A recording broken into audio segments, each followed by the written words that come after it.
আসসালামু আলাইকুম ওরহমতুল্লাহ বারাকাতু।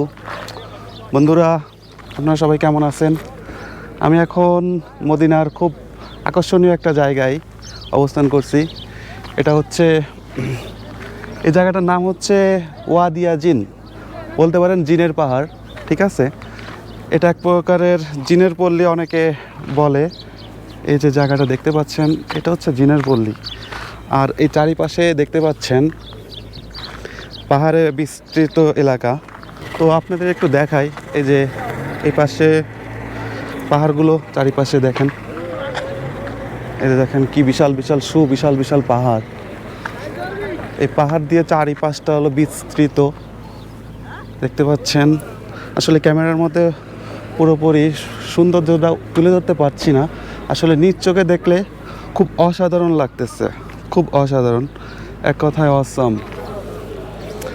আর এটা হচ্ছে মদিনা থেকে 36 কিলোমিটার দূরে। তো আপনারা যদি কেউ মদিনা শহরে আসেন, অবশ্যই এখানে আসবেন, আশা করি আপনাদের অবশ্যই ভালো লাগবে। এই যে এখানে কোনো বাড়িঘর পাবেন না, দেখা যায় না, আসলে এখানে কোনো মানুষের বসবাস নাই। জাস্ট এখানে আজকে ঈদের দিন, যার কারণে এখানে পর্যটকরা আসছে এখানে ঘুরতে। এই যে, আর চারিপাশটা হচ্ছে পাহাড় দিয়ে বিস্তৃত।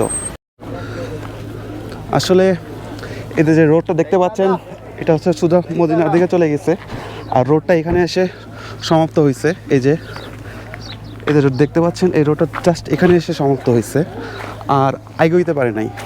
তো এটার ইতিহাসটা হচ্ছে, আমি একটু আপনাদেরকে বলি সংক্ষেপে। এটার ইতিহাসটা হচ্ছে, যখন আর কি মদিনা থেকে এই ওয়ালিদে জিন পর্যন্ত রোডটা কাজ পায়, ঠিক আছে, তখন থেকে আর কি কাজটা চলে, আর এখানে এসে স্টপ হয়ে যায়। আর স্টপ হওয়ার মূল কারণটা হচ্ছে এখানে আর কি যখন মিস্ত্রিরা কাজ করতেছে, রুলার বা বিভিন্ন রকম গাড়ি আছে বা বিভিন্ন রকম সমস্যার সম্মুখীন আর কি তারা হতে থাকে। ঠিক আছে, যেমন গাড়ি নষ্ট হয়ে যায় বা রুলার নষ্ট হয়ে যায় বা গাড়ি অপোজিট মানে মদিনার দিকে চলে যায়, পিক আপে কাজ করে না, বিভিন্ন রকম প্রবলেমের মধ্যে আর কি পড়তে থাকে, যার কারণে মদিনার গভর্নমেন্ট এই কাজটাকে স্টপ করে দেয়। আর এই যে দেখতে পাচ্ছেন, এই পর্যন্ত এসে আর কি এই রোডটা মানে সমাপ্তি হয়। যে এটা হলো সমাপ্তি।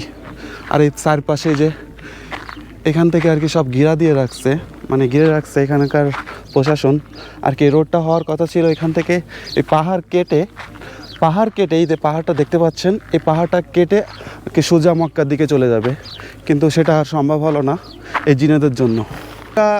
আপনাদের যে বিশেষ আরেকটা জিনিস দেখাবো, এই যে দেখতে পাচ্ছেন, এই যে সোজা চলে গেছে, এটা হচ্ছে মদিনার দিকে। এই জায়গাটা কিন্তু খুব উঁচু জায়গা, ঠিক আছে।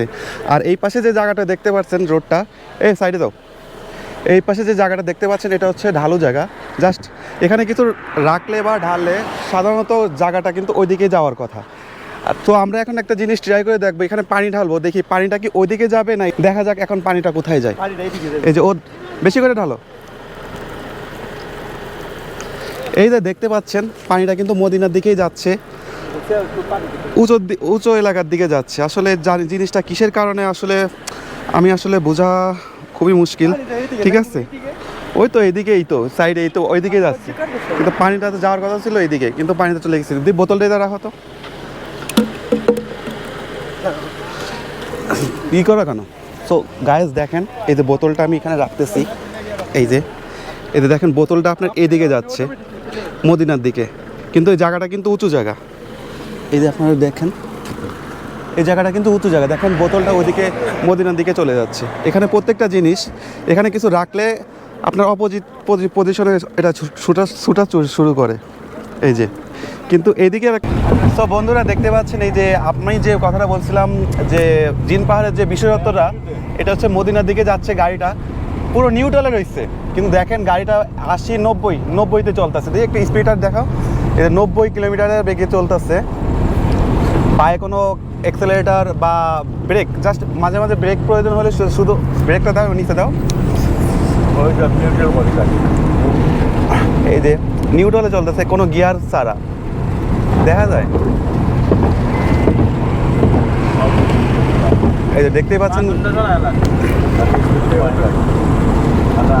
বন্ধুরা, এই যে দেখতে পাচ্ছেন গিয়ার নিচে রাখেন, দেখতে পাচ্ছেন এই যে পাও কিন্তু ব্রেক এক্সেলারেটর ছাড়া মানে আপনার ব্রেক আইপে কিন্তু পাও নেই, ঠিক আছে। গাড়ি কিন্তু এখন এই মুহূর্তে 100 গতিতে চলতেছে, ঠিক আছে। এটা আসলে খুব অবিশ্বাস্য একটা বিষয়। আসলে কিভাবে আপনার মানে এক্সেলারেটর ছাড়া কিভাবে গাড়ি এত গতিতে দ্রুত গতিতে চলে আসলে আমার জানা নাই। জাস্ট এই কারণের জন্যই এই জায়গাটা এত বিশেষ।